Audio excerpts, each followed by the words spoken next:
Questionner le Brabant-Wallon, c'est un projet qu'on a mené durant toute l'année 2025. C'est un projet qui est né à partir de l'édition du guide d'architecture moderne et contemporaine. Et dans ce projet, il y a toute une série d'exemples en Brabant-Wallon d'architecture, 20e siècle jusqu'à aujourd'hui. Des projets qui sont révélateurs de toute une démarche d'habiter, de réhabiliter et finalement d'urbaniser notre territoire. Et on a voulu questionner notre territoire au départ de ces projets-là pour mettre en exergue finalement toutes les mutations qui se passent, tous les enjeux de territoire. Alors l'enjeu du guide et plus particulièrement de la collection, donc en fait c'est le 7e volume de la collection, c'est pour vraiment valoriser tout le patrimoine architectural en Wallonie et de mettre en lumière certains bâtiments qui seraient parfois un petit peu soit méconnus, soit mal vus, et plus particulièrement les bâtiments de toute la période moderniste.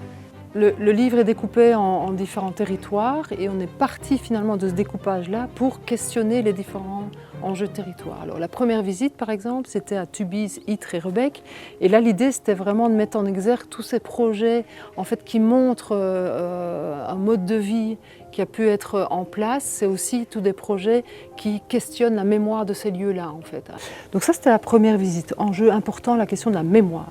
Deuxième visite c'était à Nivelles. Là toute la question qui s'est posée et au travers de différents projets, c'était la question des visages de l'activité économique. Ça, la visite a vraiment permis de questionner ça, le passé, le présent, le futur. La troisième visite, c'était un enjeu colossal qu'on a exploré dans le centre du Brabant-Wallon, mais c'est un enjeu qui concerne vraiment tout le territoire. C'est la question de devenir des maisons 4 façades.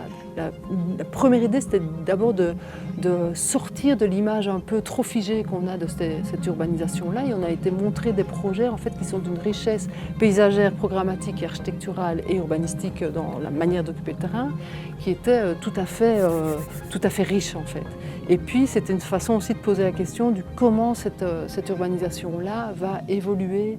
On doit la faire évoluer pour répondre à la fois aux enjeux de réduction de l'étalement urbain, de densification des centres ou encore de rénovation énergétique de ce patrimoine. La quatrième visite, on était dans l'est du Brabant-Wallon et là, c'était toute la question de la ruralité qui est aussi un enjeu important sur le Brabant-Wallon. Donc comment cette ruralité, on continue à l'animer, comment on construit le vivre ensemble, comment aussi on construit la citoyenneté dans ce territoire-là. La cinquième visite, on était à Louvain-la-Neuve et sur les interstices. Et là, c'était vraiment un lieu tout à fait propice pour questionner les modes d'habiter.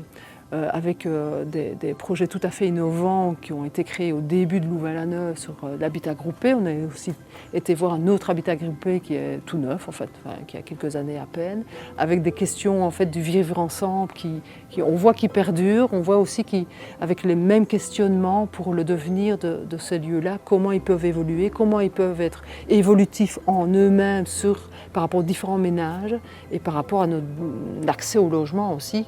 On sait que c'est une des solutions, mais ça peut aussi ouvrir plein de pistes par rapport à ça. On a aussi questionné tous les interstices autour de Louvain-la-Neuve, qui est quand même un modèle en soi, mais qu'est-ce qui se passe vraiment juste tout autour de Louvain-la-Neuve et comment ce territoire-là d'interstices, on va pouvoir le tisser à l'avenir.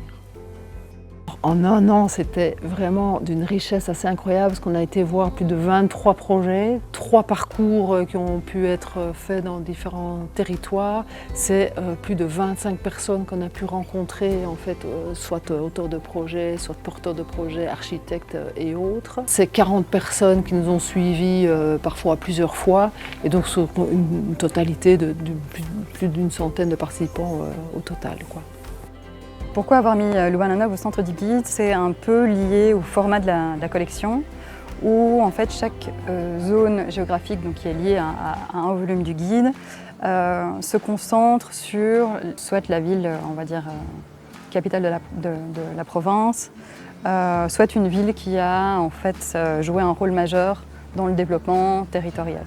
Et donc pour le Brabant-Wallon, la place de Louvain-la-Neuve a, on va dire, modifié beaucoup la manière dont le territoire s'est développé. Et donc il y avait tout l'intérêt de pouvoir parler de cette ville, qui est une ville tout à fait exceptionnelle de par le paquet d'expérimentations qu'il y a pu avoir sur cette ville et le caractère tout à fait novateur de construire une ville en si peu de temps sur un terrain totalement vierge.